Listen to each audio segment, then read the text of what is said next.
merge, fusionner, littéralement en français, donc ça va permettre d'extraire des lignes d'une table source afin de faire un update, delete et insert dans une table cible. Merge est extrêmement puissant et ça peut être très pratique dans certains cas de vos développements. Donc ça va éviter en fait d'écrire des modifications multiples en plusieurs instructions. D'accord, donc pour vous montrer, donc je vais prendre la base AventureWorks, vous pouvez en prendre une autre comme vous voulez. Donc je vais créer deux tables qui sont assez simples, je crée des valeurs classiques.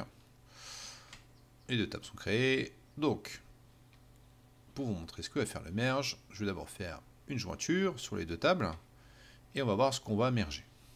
Le merge. Alors, le merge, donc fusionne-moi, le into. Into est complètement facultatif, vous n'êtes pas obligé de le mettre. D'accord? Ce qu'on va faire dans ce merge, on va updater les colonnes quantité. Ici. Donc je vais faire tout en même temps pour que ce soit plus simple. On va merger en fait, c'est-à-dire qu'on va mettre, on va utiliser donc la table source, qui est la table book order ici. Ici. D'accord?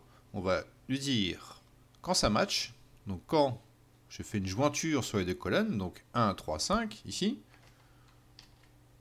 Donc j'ai 1, 3, 5, donc c'est si ça match, donc je fais une jointure sur les deux colonnes, 1, 3, 5, 1, 3 et 5, donc sur ces colonnes qui vont matcher, donc ce que tu fais, tu me rajoutes la quantité.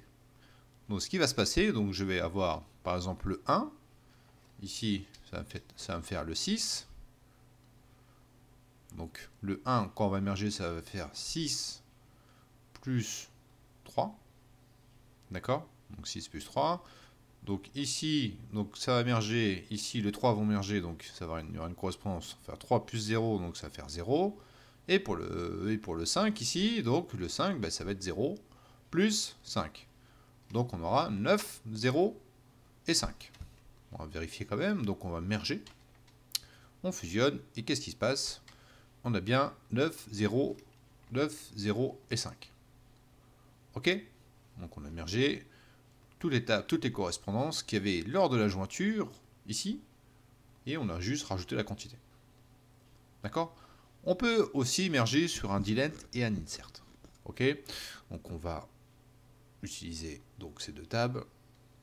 Je vais vous expliquer ce qu'on va faire. Donc on va faire un merge. Donc n'oubliez pas que la première table c'est la table destination. D'accord? La table source, donc using, c'est la table source. D'accord? Donc on va partir sous les jointures qu'on a fait auparavant. Donc 1, 3, 5. Si ça ne matche pas, si la quantité est égale à 0, donc ici là, vous allez voir que je suis, donc je le supprime. D'accord? Donc si ça match, je supprime. Si ça ne matche pas, j'insère.